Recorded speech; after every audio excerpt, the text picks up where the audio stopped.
For years, Prince Harry was one of the most eligible bachelors in the world. His love life under constant scrutiny.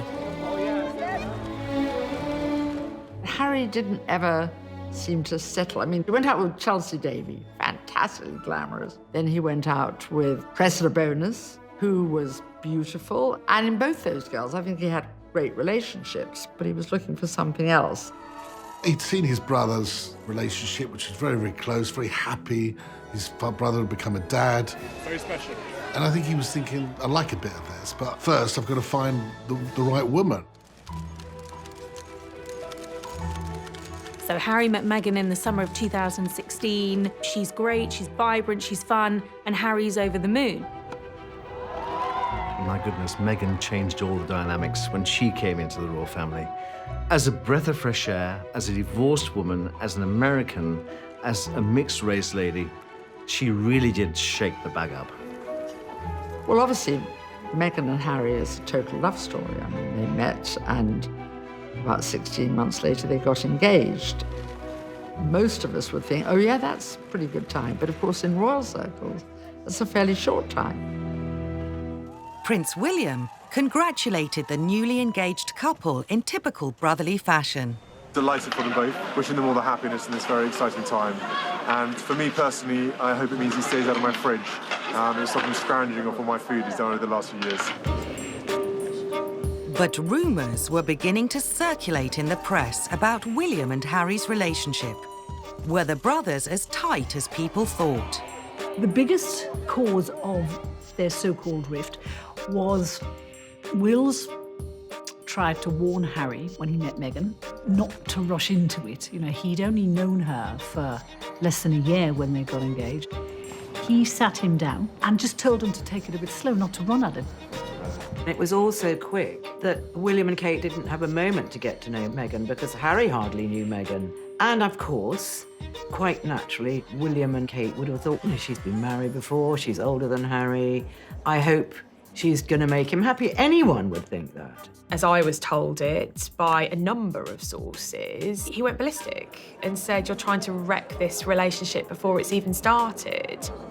And that was the moment I was told by sources very close to the brothers that the dynamic changed, that there was a shift. And it was largely down to Harry resenting his brother. Harry supported William from the outset of his relationship with Kate, and he felt very let down that he wasn't getting his brother's full 100% support with the relationship with Meghan. And things changed. In May 2018, Prince Harry married Meghan Markle in Windsor. Best man Prince William was by his side.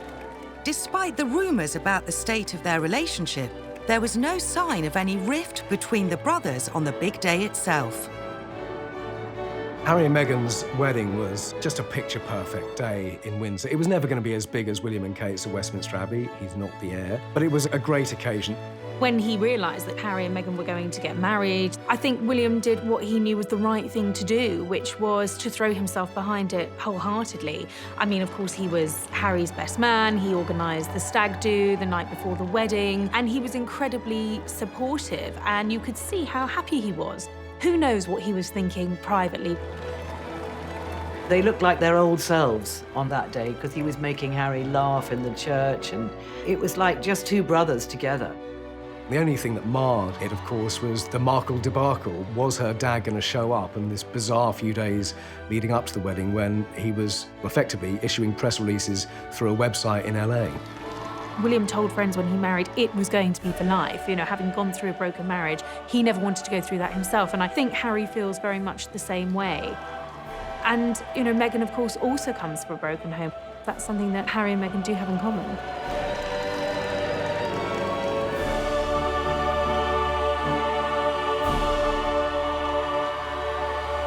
So after the royal wedding, certainly Harry and Meghan were enjoying an all-time high. They were sort of riding this wave of positive publicity. Meghan had launched herself into royal duties admirably and incredibly capably. I mean, I think she blew us all away with how quickly she adapted to what is actually an incredibly hard new role. But there was press speculation about the state of the relationship between the two Duchesses, Kate and Meghan. I think more was made of the rift between Meghan and Kate in the beginning, because there were lots of stories about how Meghan hadn't felt welcomed by Kate when she first came to live in this country. There were stories about Meghan's high-handedness. There were stories about how Meghan had made Kate cry in the lead up to the wedding. There was an altercation about little Charlotte's dress. So there was all of that, and that was kind of put down to this simmering feud between them. And also, I suspect there was a bit of competition between the pair of them. And I think that probably masked the real problem, which was the rift between the boys. Suggestions that there'd been some cat fight between Kate and Meghan, kind of clawing each other's eyes out, are ridiculous, frankly. And I think what happened was that William and Harry weren't getting on particularly well. So then inevitably the two women kind of took their husband's side, as you would.